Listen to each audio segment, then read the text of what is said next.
எப்பவும் போல இறால் தொக்கு வறுவல் பண்ணி போர் அடிச்சிடுச்சா? அப்போ கண்டிப்பாக மணக்க மணக்க இந்த நாகர்கோயில் ஸ்டைல் இறால் பூசணிக்காய் குழம்பு ட்ரை பண்ணி பாருங்க. தேங்காய் பால் ஊற்றி பூசணிக்காய் சேர்த்து பண்ணும் இந்த குழம்பு செம வேற லெவலாக இருக்கும். சூடான சோத்தில் ஊற்றி சாப்பிட்டா அடேங்கப்பா சுவை வேற லெவல். இது எப்படி பண்ணலாம் இந்த வீடியோவில் பார்த்துடலாமா?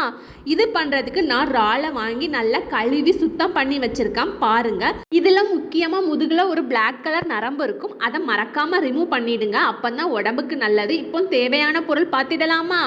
பாருங்க, ஒரு முறை துருவிய தேங்காய், பூசணிக்காவை நல்லா ரெக்டாங்கிள் ஷேப்பில் கட் பண்ணி ஒரு 20லேருந்து 25 பீஸ் எடுத்துக்கோங்க.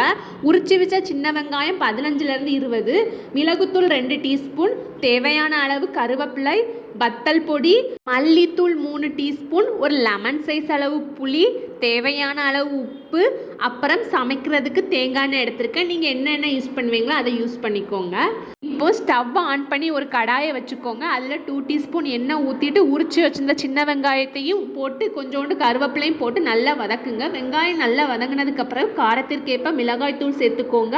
அதுக்கப்புறம் ஒரு 3 டீஸ்பூன் மல்லித்தூள் சேர்த்து லைட்டாக வதக்குங்க. ரொம்ப வதங்கக்கூடாது. ஒரு நிமிஷம் வதக்கி விட்டுட்டு ஸ்டவ்வை ஆஃப் பண்ணிவிடுங்க. மசாலா கருகிடக்கூடாது. பாருங்கள், இந்த மாதிரி வதக்கிக்கோங்க. இதை இப்போ மிக்ஸி ஜாருக்கு மாற்றிக்கோங்க. மாற்றிட்டு நம்ம வச்சுருந்த 2 டீஸ்பூன் மிளகுத்தூளையும் சேர்த்து நல்ல ஃபைன் பேஸ்ட்டை அரைச்சி எடுத்துக்கோங்க. பாருங்கள், இந்த மாதிரி அரைச்சி எடுத்துக்கோங்க.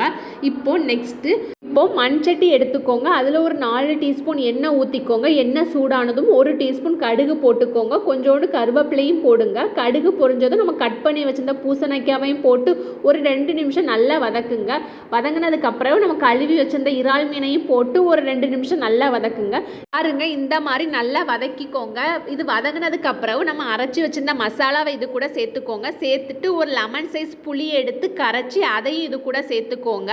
சேர்த்துட்டு இப்போ மசாலா அரைச்ச மிக்சியில் ஒட்டியிருக்க மசாலாவையும் கழுவி இது கூட சேர்த்துக்கோங்க. சேர்த்துட்டு நல்லா கலக்கி விட்டுக்கோங்க. இப்போ தேவையான அளவு உப்பு போட்டுட்டு நல்லா கிளறி விடுங்க. கிளறி விட்டுட்டு குழம்பு நல்லா கொதிக்கட்டும். குழம்பு கொதிக்கும் போது நம்ம தேங்காய் பால் ரெடி பண்ணிடலாம். தேங்காவை அரைச்சி 3 தடவை பால் எடுத்துக்கோங்க.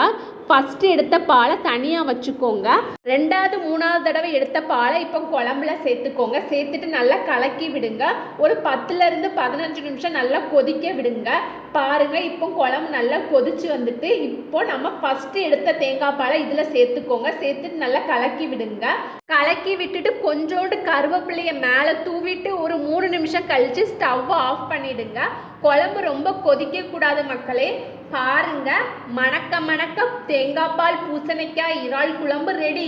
கண்டிப்பாக எல்லாரும் இதை ட்ரை பண்ணி பாருங்கள். மீன் குழம்பு பிடிக்காதவங்க கூட இதை விரும்பி சாப்பிடுவாங்க. எங்கள் வீட்டில் எனக்கு இந்த மீன் குழம்பு ரொம்ப பிடிக்கும். இந்த மாதிரி டிஃப்ரெண்ட்டான ரெசிபி பார்க்க நம்ம வீட்டு vlog SM சேனல் லைக் பண்ணி சப்ஸ்கிரைப் பண்ணுங்கள். நெக்ஸ்ட் ஒரு வீடியோவில் பார்க்கலாம். டாட்டா மக்களே.